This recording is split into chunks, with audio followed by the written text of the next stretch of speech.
ഈ കല്യാണം കഴിക്കാൻ പോകുന്ന ആളുകൾ നമ്മുടെ നാട്ടിൽ നമ്മൾ നോക്കുന്നത് വീട് എങ്ങനെയുണ്ട്, രണ്ടുപേർക്കും ജോലി എങ്ങനെയുണ്ട്, ഒരാൾക്കില്ല പോട്ടെ മറ്റേയാൾക്ക് നോക്കാൻ പറ്റുമോ എന്നുള്ള കാര്യങ്ങളൊക്കെയാണ്. ഫാമിലി വലിപ്പം ഇതെല്ലാം നോക്കും. പക്ഷേ സത്യത്തിൽ ഇവർ പരസ്പരം സംസാരിക്കേണ്ട രണ്ടുമൂന്ന് കാര്യങ്ങൾ എന്തായിരിക്കും? കല്യാണം കഴിക്കാൻ പോകുന്ന ഒരു പുരുഷനും സ്ത്രീയും പരസ്പരം മസ്റ്റായിട്ടും സംസാരിച്ചിട്ട് കല്യാണത്തിലേക്ക് പ്രവേശിക്കേണ്ട കാര്യങ്ങൾ എന്തൊക്കെയായിരിക്കും? ഇവിടെ ഒരു സൈക്കോളജിക്കൽ പോയിന്റ് ഓഫ് വ്യൂ എന്ന് എനിക്ക് തോന്നിയിട്ടുള്ളത്, ഞാൻ അവരിലേക്കല്ല വരുന്നത്, ഒരു പ്രോപ്പറായിട്ടുള്ള ഒരു പ്രീ മെരിറ്റൽ കൗൺസിലിംഗ് എടുത്ത് കല്യാണത്തിലേക്ക് പോകുന്ന എത്ര പേരുണ്ട്.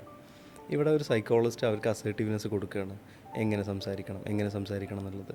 ഇതിന് ശേഷം അവരിരുന്നിട്ട് അവരുടെ ലൈഫിൽ എക്സ്പെക്റ്റേഷൻസ് എന്താ, അവരുടെ വാല്യൂസ് എന്താ, അവരുടെ വിഷൻ എന്താ, അവരുടെ കരിയർ എങ്ങനെ പോകാനാണ് ആഗ്രഹിക്കുന്നത് എന്ന് കംപ്ലീറ്റ് സംസാരിച്ച്, എന്നാലും നമുക്ക് പൂർണ്ണമായിട്ടൊന്നും പ്രശ്നങ്ങൾ അവോയ്ഡ് ചെയ്യാൻ പറ്റില്ല, എന്നാലും ഒരു കോമൺ അണ്ടർസ്റ്റാൻഡിങ് ഉണ്ടാക്കിയതിന് ശേഷം ഒരു മാരേജിലേക്ക് പോകുന്നതായിരിക്കും നല്ലത്. അതിപ്പോൾ ആൾറെഡി ഇപ്പോൾ റിലേഷൻഷിപ്പിലുള്ള ആളുകൾ ഞാൻ സ്നേഹിച്ച് പോയി എന്നുള്ളതിൻ്റെ പേരിൽ മാത്രം ഒരു ഒരു പ്രോബ്ലമാറ്റിക് ആയിട്ടുള്ള കലിപ്പൻ്റെ ലൈഫിലേക്ക് കയറി ചെന്നാൽ അതവിടെ ബുദ്ധിമുട്ടുണ്ടാക്കും. ആ ഒരു നമ്മളൊരു ഹൈ ആയിട്ടുള്ള എക്സ്പെക്റ്റേഷനിലോ അല്ലെങ്കിൽ ആ ഒരു ഫാൻറ്റസിയിലൊക്കെ നമ്മൾ കയറി ചെന്നാൽ ബുദ്ധിമുട്ടുണ്ടാക്കും. അപ്പോൾ പ്രോപ്പറായിട്ടുള്ള കമ്മ്യൂണിക്കേഷൻ വേണം.